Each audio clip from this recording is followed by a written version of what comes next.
Hello, everyone. This is Lexicon Architect coming at you with another budget commander list. And today we're going to be looking at Iroas, God of Victory. This commander is going to be very fun for us because it's going to allow us to attack in freely against our opponents if we can. Because, first of all, our commander is indestructible. And as long as our devotion to red and white is less than 7, it isn't a creature. But the major payoff here is that it gives all of our creatures menace, and then also prevent all damage that we dealt to attacking creatures you control. So let's think about it here. You could just swing in freely and then give your opponents a nightmare because all of your creatures are going to have menace, so they're going to have to either double or triple block or quadruple block if they have to deal with your creatures. But since all the damage is prevented, your creatures will never die. So the only way for your board state to get messed up is if they wipe the board or anything of that nature. So let's get into the creature package. We're going to be playing Adeline just because it generates us bodies whenever another creature attacks. So we're going to be able to make 3 1/1s if we have 3 opponents. Next, we play Bard Recruiter. At the beginning of our end step, if we can control a creature with power greater than its base power, you create a token. Blade Historian gives all of our attacking creatures double strike. Brismaz allows us to generate tokens when we attack and generate tokens while we block. Captain of the Watch allows us to buff our soldiers, give them vigilance, and then it's going to make 3 tokens when it ETBs. Then we're playing Fireman Commando because if we are attacked by 2 or more creatures, we draw a card. And then if another player attacks with 2 or more creatures, and if none of those creatures attack us, we also get to draw an additional card. We play Gisela because it allows a source that will deal damage to an opponent or a permanent opponent controls to deal double. And then if a source will deal damage to us or a permanent we control, we can prevent half of that damage rounded up. Next, we play Henoir Garrison because when it attacks, it's going to allow us to create tokens that are tapped and attacking. Next, we play Hero Bladehold because of Battle Cry, and then when it attacks, it also makes 2 tokens. Keeper of the Cord because it's just an all-around good card, because at the end of each opponent's end step, if that player had more creatures on us, we make a soldier. And then also at the beginning of their end step, if they control more lands than us, we can search our library for a planes and put it onto the battlefield tap, and then shuffle our library. Next, we play Kranko because it's going to generate tokens whenever it attacks and put a 1/1 counter on it equal to its power. It's going to create that many tokens. Then we play Legion Loyalist because it's a 1-mana haster and it's a 1/1. And then whenever it or at least 2 other creatures attack, your creatures you control gain first strike and double strike and cannot be blocked by tokens this turn. Next, we play Legion Warboss because of the Mentor ability, and also at the beginning of our combat, we will create a Goblin token that has haste and attacks each turn if able. Mentor of the Meek allows us to draw a card whenever a creature with power 2 or less ETBs. We pay 1. If we do, we draw a card. Miro is just an incredible card because our opponents cannot cast spells or activate abilities of artifact, creatures, or enchantments during our turn. And then when it ETBs, you make that many soldiers equal to the number of soldiers you control. Next, we play Nalaya because it gives our tokens double strike. And then whenever 1 or more tokens attack a player, we exile the top card of our library. And then during any turn you attacked with a token, you may play that card. Next, we play Odoric because it's just nutty. Because, if any one of our creatures has flying, death touch, double strike, haste, hexproof, indestructible, etc., all of our creatures will gain that as well. They gain all the abilities of all the other creatures.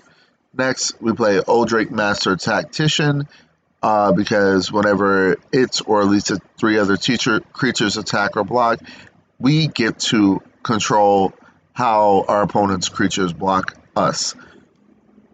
Next, Professional Price Breaker, just to generate some treasures for us to play more cards as long as we're connecting with our opponents. And then, for whatever reason, we can sacrifice a treasure to exile the top card of our library and allow us to play it this turn. Then we have another god, which is Perforos, God of the Forge. As long as our devotion is less than 5 to red, it isn't a creature. But the big payoff here is that whenever another creature ETBs under the battlefield, it deals 2 damage to each opponent. And since this is the style of deck that's generating a lot of tokens, we're going to be able to drain our opponents for a lot of damage with this creature. Next, we play Sky Knight Vanguard, because when it attacks, it makes a soldier that's tapped and attacking. Why not? Next, we play Swiftblade Vindicator, because of double strike, vigilance, and trample.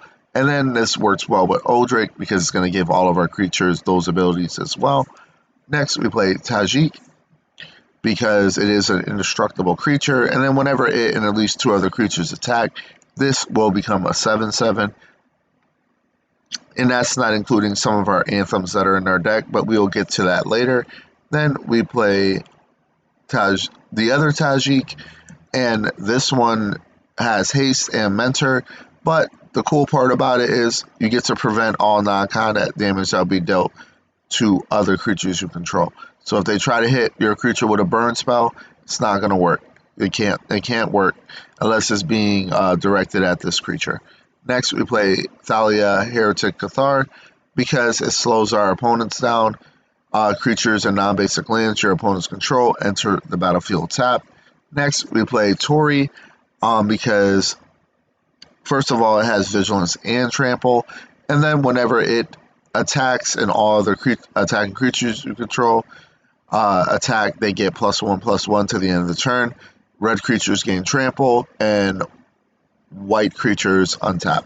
Next, we play a new semi-anthem. I don't know if we want to call it an anthem, but Ultramarines Honor Guard, because if you can dump mana into the squad cost, they're going to make copies of this creature, and then they're going to buff themselves. So if you make 1 copy, all creatures will get +2/+2. You make 3 copies, all creatures will get +3/+3. Next, we play Valiant Veteran, just because we do have a lot of soldiers in this deck, but we could also exile it from our graveyard to put a 1/1 counter on each soldier we control. And next, Vulcan Vampire, just to draw cards. Whenever a creature with power 2 enters the battlefield, or less enters the battlefield under our control. For sorceries, we're running 5. Deafened Clarion is either a board wipe or to give us lifelink. Deploy the front to generate tokens. Faithless Looting to allow us to draw 2 and then discard 2. Finale of Glory to make tokens. And if for some reason we are able to dump 12 mana into this, we'll make that many 4/4 White Angel creature tokens with flying and vigilance on top of the soldiers we created. And then I want to talk about Taunt from the Rampart. I absolutely love this card because it causes so much chaos.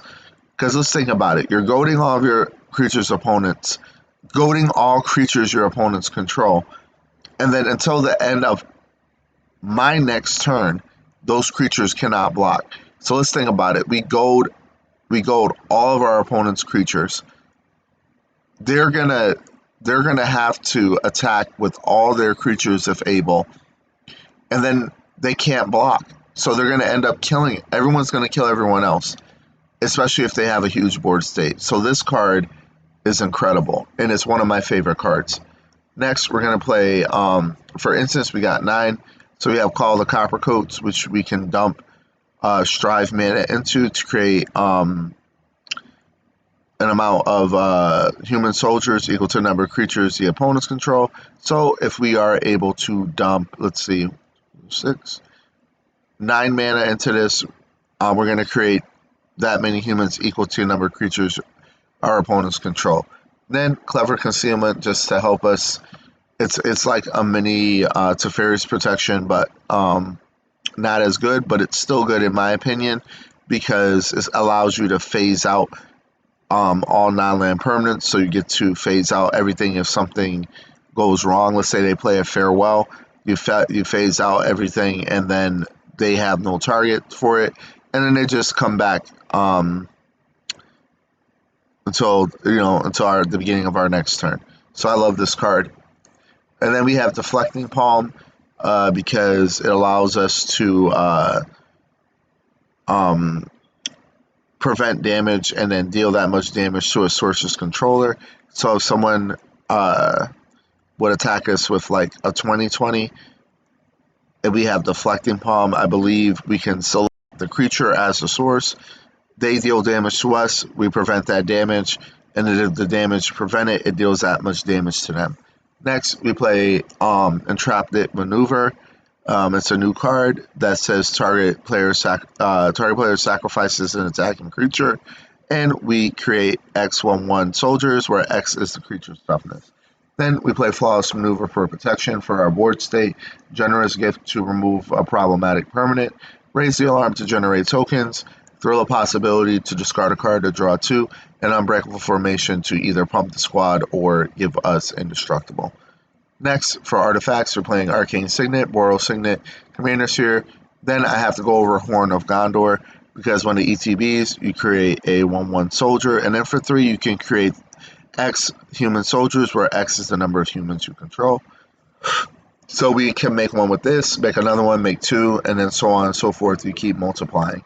Next, we play Skull Clamp to draw cards, Soul Ring to ramp, Swift Boots to protect the creature, Sword of Animus to then our deck out, get all our lands, Talisman of Cure, of Conviction, and then throw in the God Pharaoh to deal damage at the beginning of our end step for the number of tapped creatures we control. For enchantments, we're going to be playing Assemble the Legion, Dawn of the New Age to draw cards and gain life when all the hope counters are gone, Felidar Retreat to either create tokens or give all of our creatures 1/1 counters and vigilance, Flowering of the White Tree to give our legendary creatures +2/+1 in ward, and non-legendary +1/+1. Ghostly Prison to protect us. Legions initiative to buff our red and our white creatures. Outlaw Merriment to constantly generate tokens on our upkeep. Rabble Rousing for Hideaway 5. And since we are a go wide tokens deck, this is great for us because whenever you attack with one or more creatures, you create that many 1/1 green and white citizens. And then if you control 10 or more creatures, you may play the exile card. So Hideaway 5 allows us to look at the top 5 cards, put any card underneath it, and then if we meet the requirements, we get to play it for free. And then I'm going to shout out my friend Overlord J. He or she or they or them decided to they told me that this is probably the better anthem to put in my deck because since we have a certain sub theme of a typo deck, we select that type. Getting to 10 permanents is not hard, and then they get +1/+1 and have vigilance. Then we play Tuskaya's Welcome. So whenever one or more creatures with mana value 3 or less ETBs under our control, draw a card, and this only triggers once. Then we play Virtue of Loyalty for its adventure to create a token, and then when it's off the adventure and we cast it for 5, it allows us to put 1/1 counters on each of our creatures, and then we get to untap them. As far as the land base goes, it's pretty straightforward. Castle Arden Whale to create tokens, Castle Ember to buff creatures, and Mana Turf to draw cards. And that's the deck. The deck is going to cost you 300. As you can see, we curve out at 3. And that's it. So if you enjoyed this deck, leave a like and a subscribe, and I'll catch you later.